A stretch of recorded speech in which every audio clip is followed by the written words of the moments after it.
बोलिए श्री आशुतोष महाराज की जय, सच्चे दरबार की जय। भगवत प्रेमियों, सभी के हृदय में बसे हुए शुद्ध परमात्मा को शुद्ध हृदय से नमस्कार नमस्कार नमस्कार।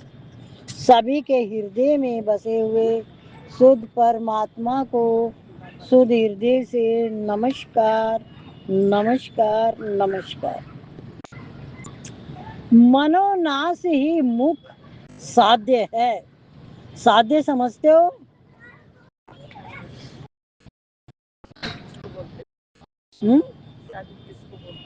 साध्य नहीं पता। साध्य समझते हो? साध्य साधन। मनोनाश ही मुख्य साधन है, यानी साधन है, साध्य। अब सबको पता चल गया क्या है? साधन। साधन। परमात्मा की नित्य सत्ता।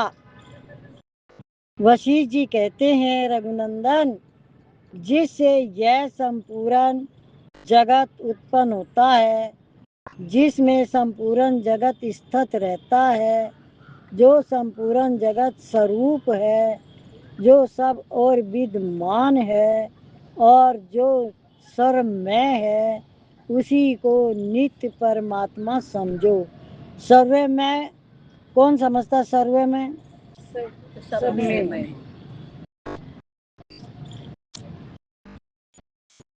सबको पता है? बोलना भी पड़ता है पता होने के बाद, क्योंकि जब हम शब्दों को नहीं समझेंगे ना तो वाणी को कैसे कैच करेंगे। सर्वे में है, उसी को नित्य परमात्मा समझो। वही परम पद सब की पराकाष्ठा है। वही संपूर्ण दृष्टियों में सर्वोत्तम दृष्टि है। वही सारी महिमाओं की सर्वोत्तम महिमा है, तथा वही गुरुओं का भी गुरु है। वही सबका आत्मा है और वही विज्ञान है। वही शून्य स्वरूप है। वही पर ब्रह्म है। वही परम कल्याण है।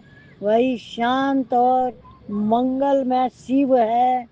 वही परम विद्या है और वही परम स्थिति है। उस परमात्मा में यह जगत अविचार से ही सत्य सा प्रतीत होता है, परंतु वास्तव में विवेक पूर्वक विचार करने से असत्य है। आदि और अंत से रहित आकाश के समान व्यापक मैं ही पर ब्रह्म परमात्मा हूँ। यूं निश्चय हो जाने पर वह बाहर से लोक शास्त्र की मर्यादा के अनुसार कार्य करने पर भी वास्तव में उत्पत्ति और विनाश से रहित है। जिसकी बुद्धि में मन का अभाव है, वह महात्मा ब्रह्म स्वरूप ही है। वे व्यवहार करता हुआ भी मोक्ष को प्राप्त नहीं होता। व्यवहार करता हुआ भी क्षोम को प्राप्त नहीं होता।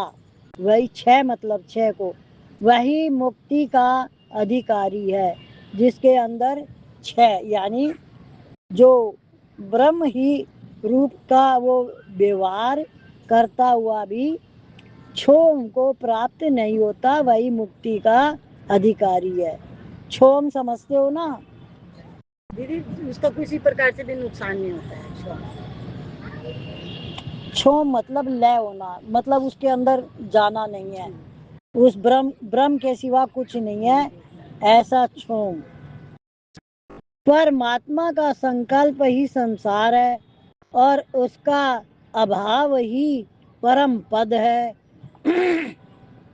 परमात्मा के यथार्थ ज्ञान से ही भोग वासना समाप्त हो जाती है और भोग वासना का अभाव ही ज्ञानी का उत्तम लक्षण है।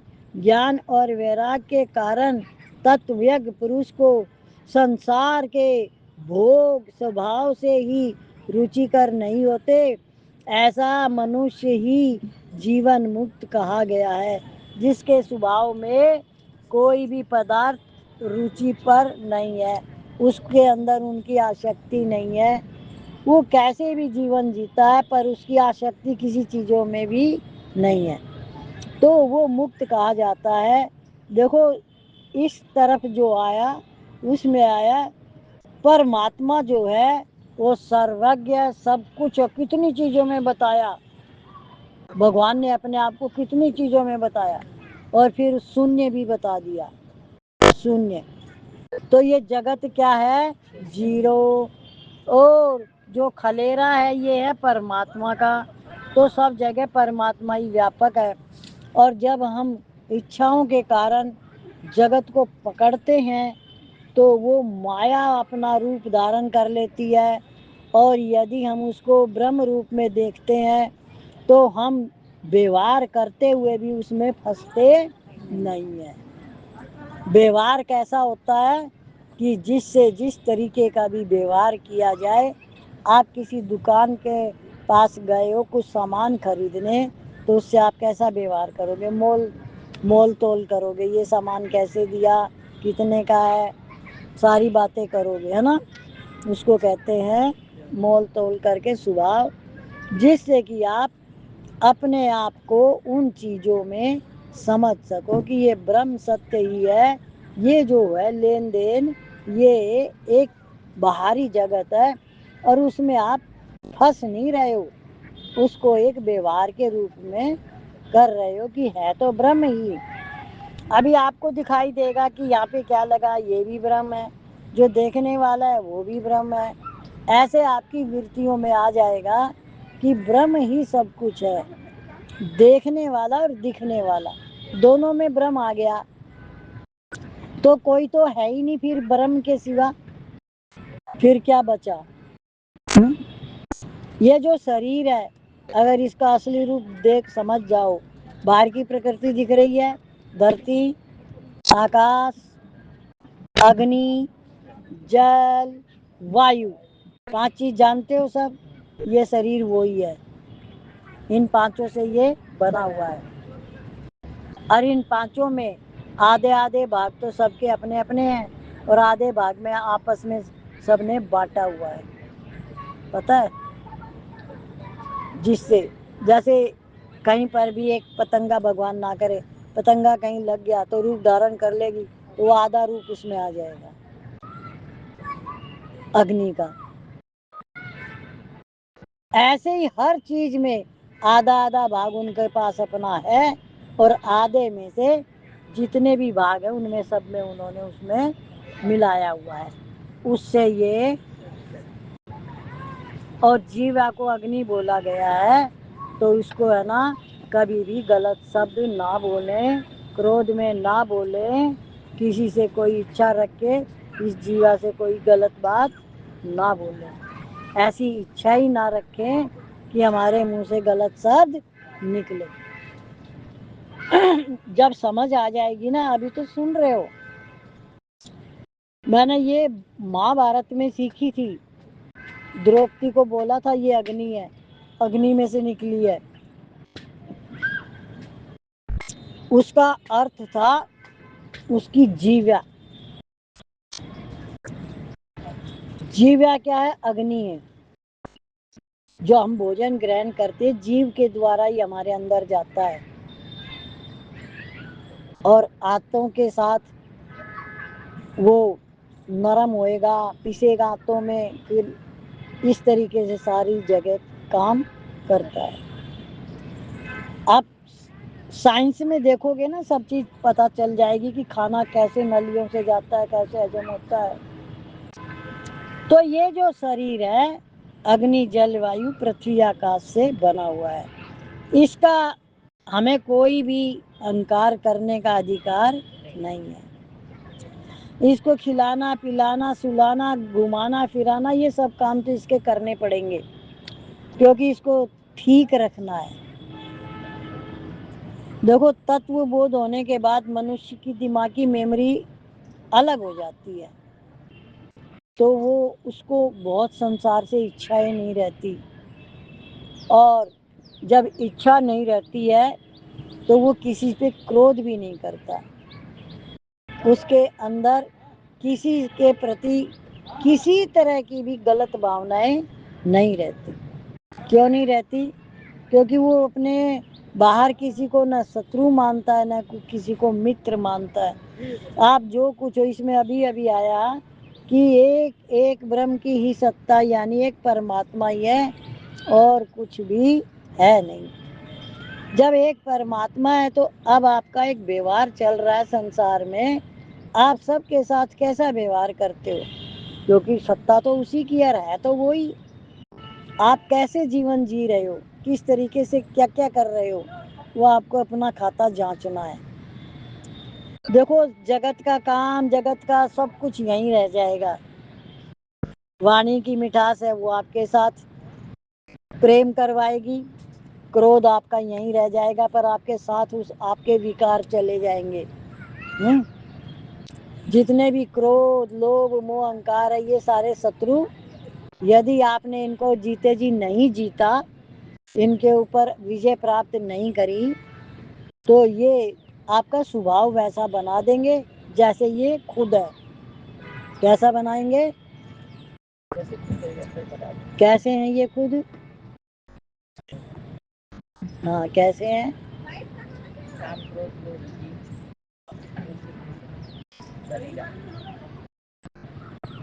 तो ये आपका स्वभाव लोभ का, मोह का, हिंसा का, राग का, द्वेष का बना देंगे, और फिर आप क्या करोगे?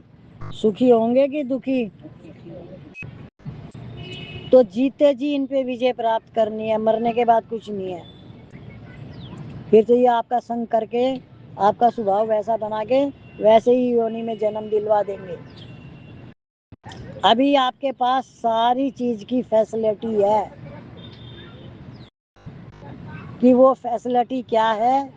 मनोनिग्रह, भक्ति, प्रेम, अपने आप को परमात्मा को समर्पण करना।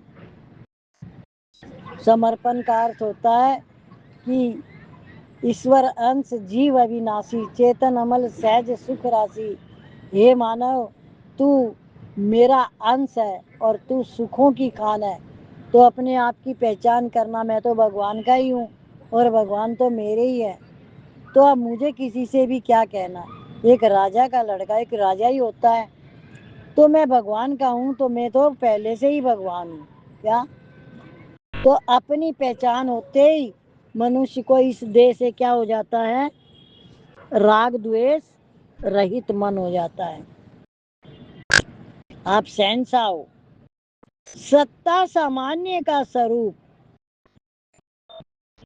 श्री राम आकाश के समान अनंत परमात्मा के सत्ता सामान्य रूप का यदि जीव थोड़ी देर और थोड़ा सा भी चिंतन करता है, तो वह मुक्त चित्त मुनि बन जाता है, और उस अवस्था में संसार के समस्त कार्यों को करते हुए भी कभी संतप्त नहीं होता। क्या नहीं होता? दुखी नहीं होता, संतप्त नहीं।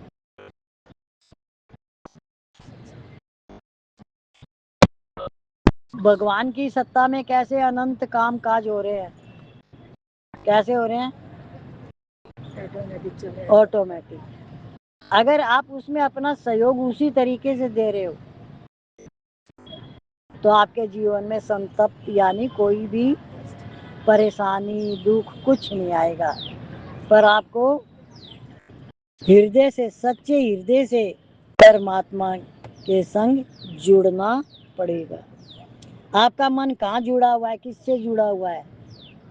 हम जानते हैं ना सब मन की स्थिति, कि मन कहाँ है। तो वो मन भगवान में हो उसी तरीके से, जिस तरीके से जहाँ पर भी है, तो वैसे के वैसे भगवान में लगाना है, तब वो भगवान मिलेंगे। और जहाँ आपका मन मोह में, लोभ में, क्रोध में, इनमें है, वहां से आप हटा दो और वो कार्य आपका अपने आप हो जाएगा। उसमें आपको करने की जरूरत नहीं पड़ेगी कुछ भी। क्यों नहीं पड़ेगी? क्योंकि सृष्टि तो वैसे ही ऑटोमेटिक चल रही है। और जो भगवान से ही जुड़ गया तो उसके तो सारे काम भगवान को ही करने पड़ेंगे अपने आप ही। करते तो वैसे भी भगवान ही है, पर मनुष्य कर्ता भोक्ता बन जाता है। और जब उसने अपने आप को समर्पण कर दिया तब उसका सारा कौन करता है काम? भगवान। आप बिल्कुल फ्री हो जाओगे। कब फ्री होगे? भगवान को समर्पण कर, जब हम भगवान को समर्पण कर देंगे। मन से ही होएगा, तन का तो कुछ मतलब है नहीं। ये तो भगवान ने ही धारण किया हुआ है। मनी राम ही है, यही भागदौड़ करता है। इसको भगवान के चरणों में समर्पित कर दो। श्री राम जो सर्वव्यापक आदि अंत से रहित तथा सदा समभाव से स्थित है, वह ब्रह्म ही सत्ता सामान्य है। वह सर्वव्यापी ब्रह्म ही सभी रूपों में विद्यमान है तथा वह सब में अभिन्न रूप से स्थित है। सब में समान भाव से सत्ता रूप में व्यापक होने के कारण वह परमात्मा ही सत्ता सामान्य कहा गया है। सत्ता किसकी? अभी आप वैसे समझो, सरकार किसकी? परमात्मा की, मोदी की, योगी की, अभी बीजेपी की, ऐसा हम कहेंगे। तो ये है राजा, ये भारत का है खाली। इसको हम भारत का कहेंगे। बाकी और भी बहुत देश है। तो जो सारे देश है सबके अपने अपने राजा है। उसको राष्ट्रपति कहो, प्रधानमंत्री, जो मर्जी कहो, लेकिन उनके ऊपर भी एक सुप्रीम पावर है, वो परमात्मा है। वो सुप्रीम पावर परमात्मा है जो पूरी सृष्टि को चला रहा है। ये जो उदाहरण दिया गया है कि जो बीजेपी जो सरकार है, ये ऐसे समझने के लिए है, ऐसे सुप्रीम पावर परमात्मा है जो पूरी सृष्टि को चला रहा है। अब आपको भगवान समझ में आया कि कैसे भगवान चला रहा सृष्टि को? ये तो इस तरीके की सत्ता है इस टाइम कि सब जगह, कोई एक आध जगह छोड़ के सारी जगह बीजेपी है। तो जैसे पूर्णता का बोध हो जाए, ब्रह्म सत्य का बोध हो जाए तो जगत रहेगा नहीं। तो जगत कैसे नहीं रहेगा कि जगत में आप इच्छा है तो जगत है, लोभ है तो जगत है, मोह है तो जगत है। शरीर के कार्य व्यवहार करने, ये तो शरीर का निर्वाह तो करना ही पड़ेगा, नहीं तो आपको कोई क्या कहेगा? आप तामसी बनना चाहोगे? शरीर को भूख लगेगी, खाना नहीं दिया तो ये शरीर तो चलेगा नहीं। तो भगवान कहेंगे ये मैंने थोड़ी कहा है कि तू खाना ही मत दे, मेरे जो शरीर मैंने धारण किया मैंने तुझे दे रखा है, सब कुछ दे इस शरीर को। इतना तो करना पड़ेगा ना कि हाथ से निवाला अंदर डाला जाए, बाकी तो सब काम भगवान करते हैं। अब ये सारा जो खेल परमात्मा ने बनाया हुआ है, इसमें फंसता वो ये जो लोभी है, अहंकारी है, जिसको बात बात पे अनंत इच्छाएं और फिर क्रोध आता है, वो इस जगत के अंदर फंसा हुआ है। और उसको निकलने का रास्ता कौन बताए? खुद ढूंढे तो आए, रास्ता कौन बताए? सत्संग भी मिलना आसान नहीं है। सत्संग में जब ही जा सकता है जब विवेक की जागृति होती है। यहाँ बैठना उसकी कृपा के बिना नहीं बैठ सकते, क्योंकि वो अपना भेद नहीं देता भगवान किसी को, उसी को ही देता है जिसपे उसकी कृपा हो जाती है। भगवान अपनी कृपा करता है, उसको ये संग देता है और वो यहाँ बैठ सकता है। बाकी कोई कितनी भी ताकत लगाए, अब आप कहोगे इतना धनवान है वो तो बहुत सुखी होगा, तो भैया वो सुखी कैसे होगा? उसका धन में मन है, किसका किस में मन है, अपने को क्या पता? तो ब्रह्म सत्य का जो बताया गया है, तो ये जो ब्रह्म सत्य है, ये परमात्मा ही सत्ता सामान्य कहा गया है।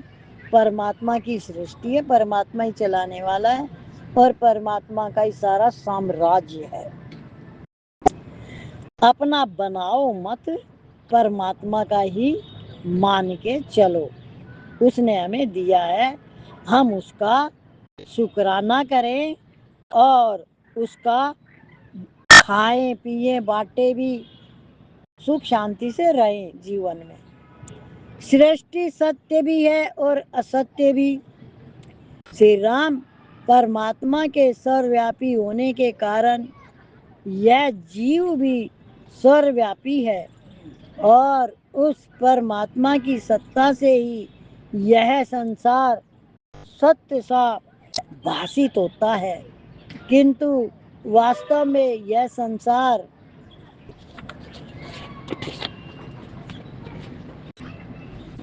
सत्य सा भाषित क्यों होता है? अज्ञानता के कारण। देखो मैं आपको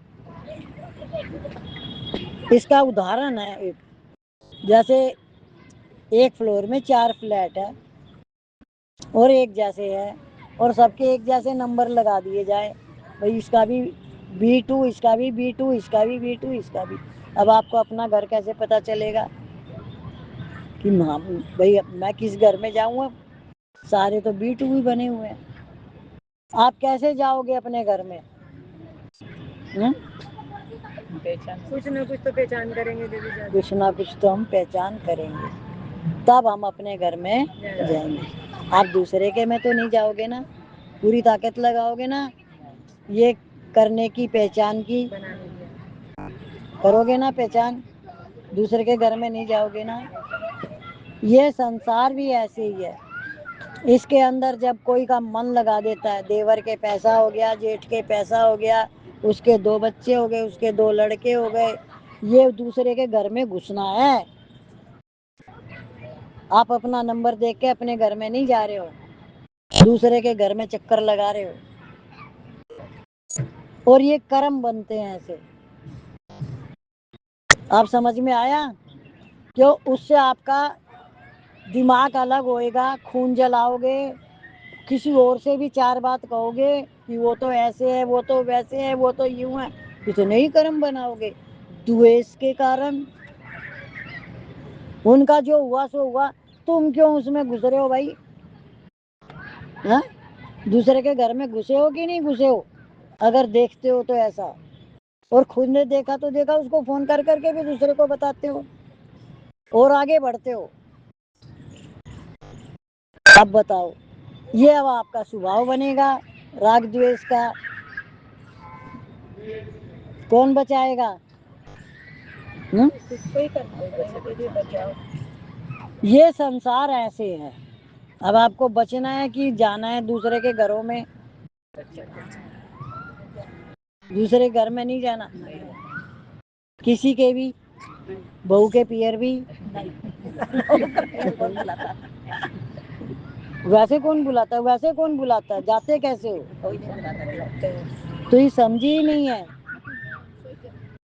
बुलाएगा थोड़ी कोई। खाली मन से चिंतन करने से पहुंच जाता है। दिवाली आई, मिठाई नहीं आई, बहू पहुंचेगी नहीं बहू के पियर। पहले ही अपना डब्बा सुबह ही मंगा के रख लो, और बढ़िया वाली।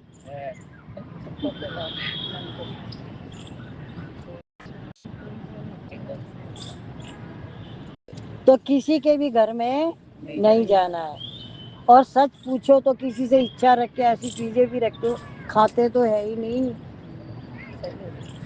ये इतना सा खाने के बाद दोबारा तो कोई खाता ही नहीं, तो फिर किसी के घर में घुसते भी क्यों हो? अपनी पसंद की चीज लाओ और खाओ। तो अब समझ में आ गया दूसरे के घर में घुसना।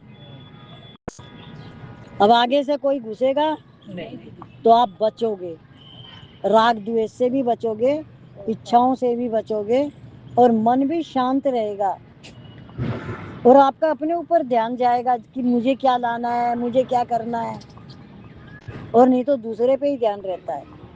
उसने ये नहीं दिया, उसने वो नहीं भेजा। भाई तुम क्यों इन चीजों के चिंतन में जा रहे हो? हाँ? पर चिंतन, सपने नहीं देखे हूं पर दोषा, पर चिंतन कभी नहीं करना चाहिए। वो आपको क्या करेगा? शत्रु भाव में ले जाएगा। सबसे आपका प्रेम होना चाहिए, आप उसको शत्रु भाव में देखते हो तो शत्रु कौन है? खुद ही हो आप। आप शत्रु बनना चाह रहे हो, लेकिन आप ऐसे काम करोगे तो शत्रु भाव में चले जाओगे। मन को पकड़ना, एक रस बनाना, टिकाना बहुत कठिन है। आप अपने आप को चेंज कर लो, सब जगह से हटा के, तो मन शांत रहने लग जाएगा। गलत धारणाएं, गलत विचार नहीं करेगा मन, तो सही दिशा में चलने लग जाएगा। पर करना किसको पड़ेगा? अभी सत्संग में हमने सुना तो कहेंगे ऐसे तो क्या हम सोचे भी नहीं। सोचने पे भी रोक लगा दी। सोची तो है सब कुछ, संसार हो रही कहाँ संसार। आप सोचो, कौन मना कर रहा है? गीता पढ़ो, भगवान कहेंगे नहीं नहीं मैं कुछ नहीं कह रहा, तुम स्वतंत्र हो, जो मर्जी करो, पर फल तो मैं दूंगा। अब आपको फल तो भगवान से मिलने वाला है, तो आम बो, केले बो मीठे मीठे, तो आपको मिलेंगे खाने को। अज्ञान से उत्पन्न होता है और तत्व ज्ञान से नष्ट हो जाता है। जैसे सपन मिथ्या है। अच्छा, ये तो समझ में आ जाएगा ना सबको? सपन मिथ्या है, सबको समझ में आ गया? किसको नहीं आया? सपन तो मिथ्या ही है दीदी। औरों को भी तो बोलने दे, जिनको समझ आया कि नहीं आया। समझ आएगा तो ही बता पाएंगे, नहीं तो बता भी नहीं पाएंगे। सपन मिथ्या है, कौन समझ गया? सपने में जो देखते हैं दीदी वो सब झूठा है, मिथ्या तो वही होगा। हाँ, और भी बताओ। सपना सच होता है कि झूठा होता है? इसी के लिए पूछ रहे हैं। सपन मिथ्या है, वैसे ये संसार भी मिथ्या है। जो सपन का संसार पुरुष से उत्पन्न है, वह पुरुष का स्वरूप ही है। जैसे किसी बीज से उत्पन्न वृक्ष सहित फल बीज रूप ही है। जो असत्य से उत्पन्न होता है उसे असत्य ही समझो। असत सपन पुरुष से उत्पन्न जो असत्य पदार्थों की भावना है, वह दृढ़ सत्य रूप से प्रतीत होने पर भी असत्य ही है। इसलिए त्याग कर देने योग्य है। प्रजापति के संकल्प से रुचित यह सृष्टि उसी प्रकार मिथ्या है, जैसे हमारे संकल्प से प्रतीत होने वाली सपन सृष्टि है। ये सारा संसार इसी तरीके से मिथ्या है। अब आप सोचोगे, मैं किसी के घर 1 किलो मीठा दे के आई हूँ तो मिथ्या कैसे है, झूठा कैसे है? सच है, मैं दे के आई। समझ में आ रहा है?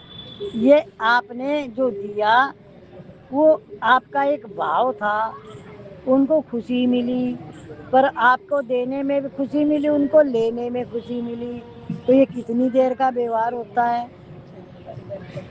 कुछ घंटे। और उसको यूज कर लिया तो ठीक है, नहीं वो खराब हो जाता है ना? तो अब वो सच है कि झूठ है? जो खुशी है वो आपने माना है, उन्होंने भी माना, लेने वाले ने, देने वाले ने भी, दोनों की वो खुशी है। और ये जो खुशी है ये आपकी उतने ही टाइम तक की है, देन और लेन के टाइम की। जो बोध हो जाता है, तत्व बोध परमात्मा का, वो निरंतर आनंद में रहने लग जाता है, वो संसार के विषय में सोचता ही नहीं।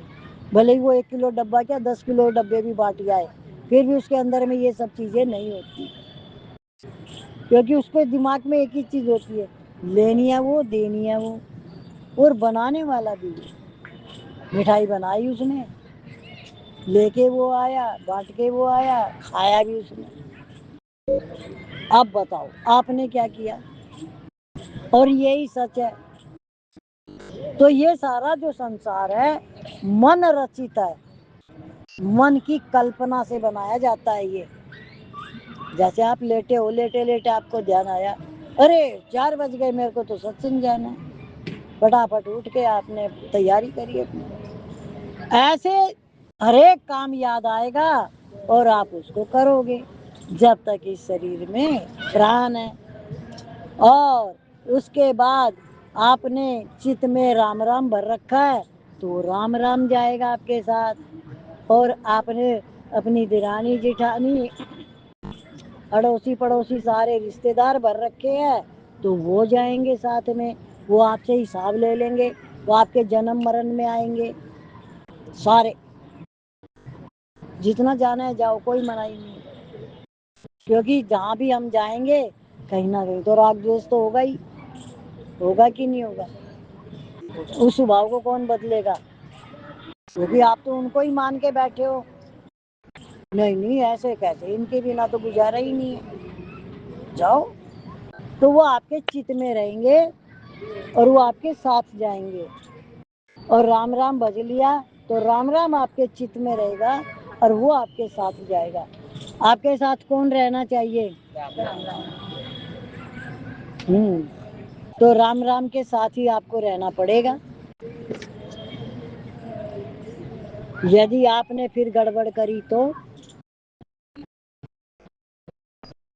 क्योंकि आपने जगत को ही अपना मान रखा है, वो सामने वाले आपको कुछ माने नहीं माने, आपने तो उनको पकड़ ही रखा है। तो ये जो पकड़ने की धारणाएं हैं जगत को, ये ही आपका संसार है।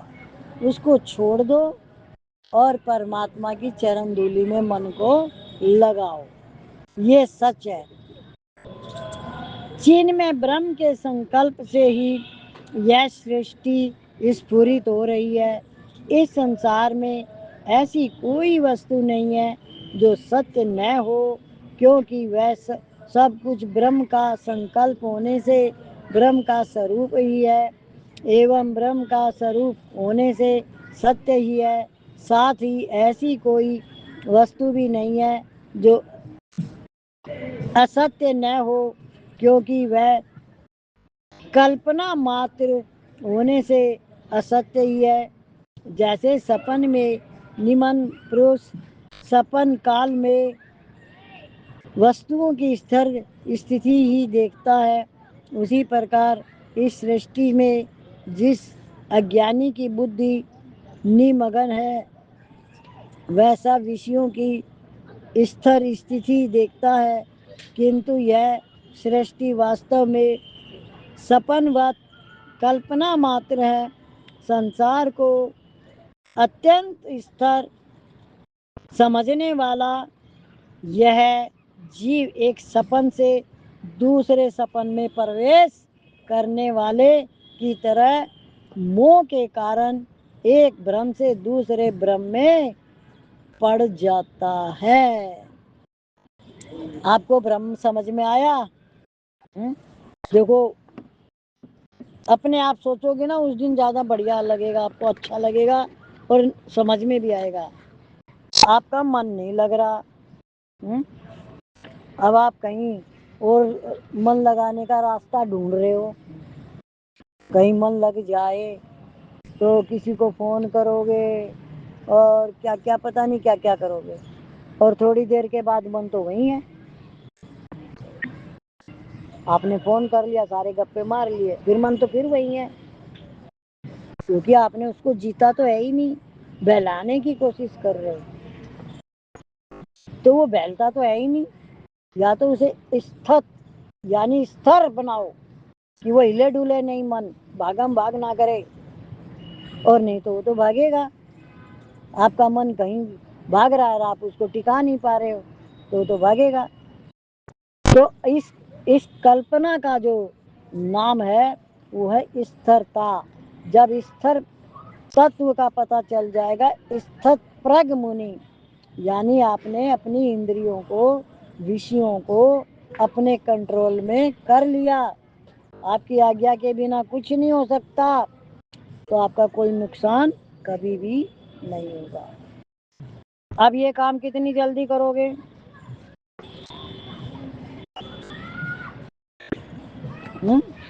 सब जने चुप, किसी को भी नहीं करना। दीदी ये अभ्यास से ही होता है।